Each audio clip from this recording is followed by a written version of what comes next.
대구의 한 병원에서 불가능에 도전하는 수술이 진행됐습니다.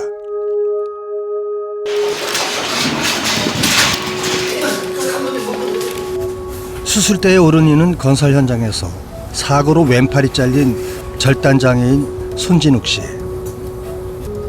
2년의 기다림 끝에 공여자가 나타나 이식 수술을 하게 된 겁니다. 피부를 이식한다는 거, 남의 피부를 다른 사람에게 이식한다. 굉장히 불가능한 일입니다. 근육, 뼈, 골수, 손톱, 신경, 혈관 이런 여러 가지 조직들을 한목에 옮기니까 일반적인 한 개의 세포를 옮겼을 때의 거부 반응보다 훨씬 더 심각하고 강하게 일어날 것이라 이 팔 이식을 하고 나서 자기 팔이 아닌 남의 팔이 들어와 있는 상태에서 면역을 어떻게 극복할 것인가. 타인의 장기가 수혜자의 몸에 오자마자 혈관을 통해서 혈류가 진행되면은 거기서 막 바로 환자의 생명까지 위협하게 되는 초급성 거부 반응이 있고, 그런 거부 반응들이 일어났을 때 어떻게 적시에 적절한 치료를 하느냐, 그게 수술의 최종적인 성공이 될 것 같습니다. 최전방에서 우리 몸을 보호하는 피부는 면역 거부 반응이 가장 심한 조직 중 하나입니다. 팔 이식 수술이 세계에서도 성공 사례가 많지 않은 이유죠.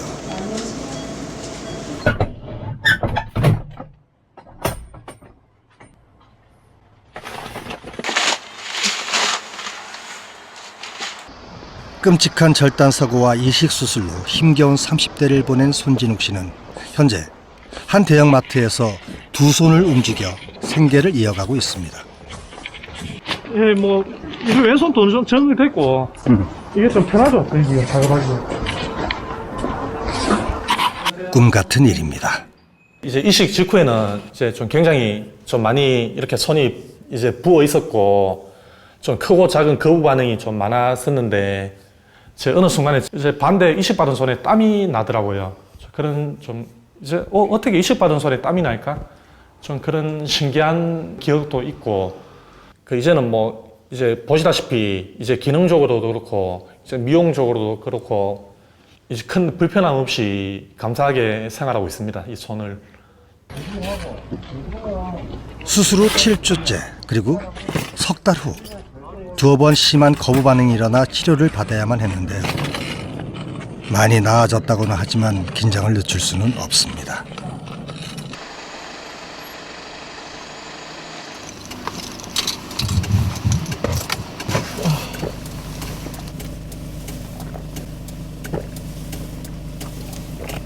이제 타인의 몸을 이식을 받게 되면 이제 면역 억제제를 복용을 해야 됩니다.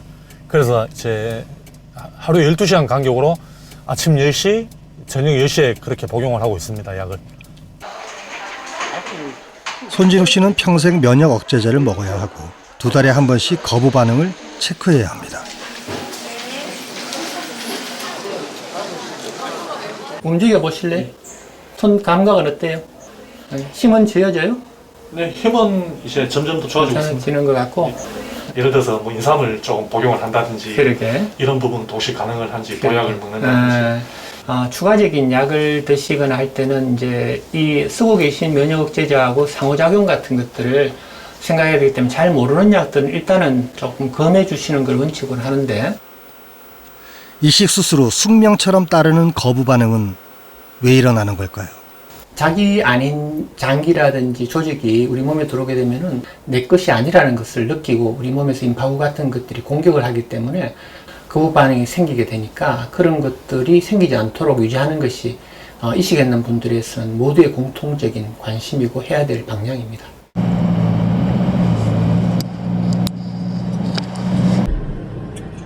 결국 거부 반응이 곧 면역 반응이란 얘긴데요. 인간의 몸은 다 비슷해 보이지만 온전히 똑같을 수 없는 고유한 존재란 걸 말해주고 있습니다. 이식 후 면역 반응이 일어나는 중심에는 우리 몸을 구성하는 세포가 있습니다.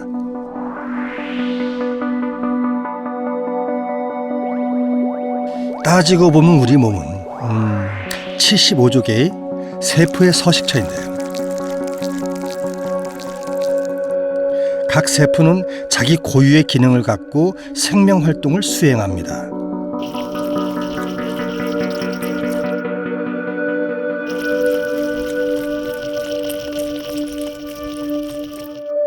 그런데 세포에는 아주 특별한 능력이 있습니다.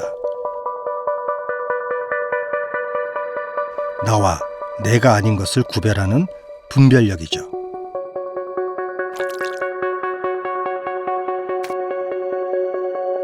모든 세포에는 자신만의 클래스 1 MHC라는 단백질 표시가 있습니다. 그것은 마치 고유의 이름표 같아서 다른 이름표를 단 내가 아닌 것들을 구별해낼 수 있습니다. 사람마다 지문이 다르듯 클래스 1 MHC의 모양도 사람마다 다른 것이죠.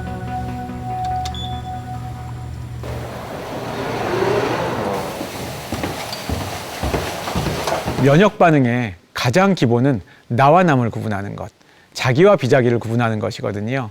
왜냐하면 병원성 미생물과 같은 남으로부터 나를 보호해야 되는 것이기 때문에 피하 식별이 확실해야 된다는 것이죠. 내가 아닌 모든 것은 잠재적인 위협자야. 이런 식으로 면역계가 발달했다고 좀 설명드리는 것이 좀 더 맞는 답일 것 같습니다.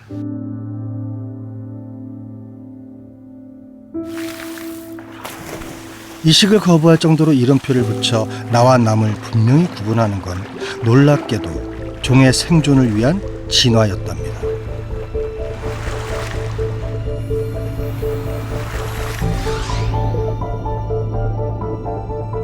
만약 우리의 방어 체계가 모두 똑같다면 치명적인 질병 하나로도 인류가 전멸될 수 있기 때문이라는데요. 참 알면 알수록 놀라운 몸속 세상입니다.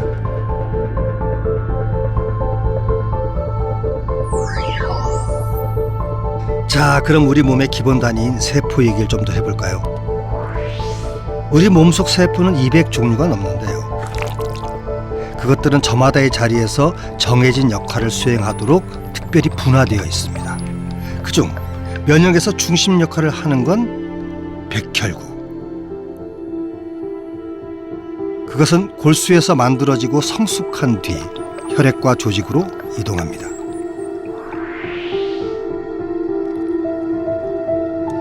우리의 몸은 역할에 따라 소화계, 골격계, 신경계 등 11개의 계통으로 나뉘는데요. 백혈구가 모여있는 림프절과 그것의 통로인 림프관을 통틀어 림프계라고 부릅니다. 이것은 혈관과 나란히 달리며 중요한 면역 기능을 수행하죠.